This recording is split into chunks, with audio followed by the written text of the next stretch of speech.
করেনি, তো তুমি বুঝতে পারোনি পাস করা ফেল করা মানে কি? দাঁড়াও বলছি তোমাকে। মনে করো তোমার স্কুলের ম্যাম, বসো এখানে বসো, ভালো করে বোঝো, বলো বসো।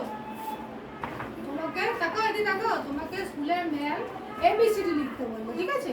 তো এবিসিডি লিখতে বললো তোমাকে, তুমি তখন এবিসিডিটা যদি লিখতে পারো তখন তোমাকে ম্যাম কি বলবে? গুড বলবে। যদি লিখতে পারো তোমাকে গুড বলবে, আর যদি না লিখতে পারো তখন কি বলবে তোমাকে? বকবে, ব্যাড বলবে। তাহলে এবিসিডিটা যখন লিখতে পারো তার মানে হলো পাস করা, আর এবিসিডি যদি লিখতে না পারো তখন তুমি ব্যাড হয়ে যাবে, তার মানে তুমি ফেল করবে। ঠিক আছে কিনা? বুঝতে পেরেছো? ঠিক আছে।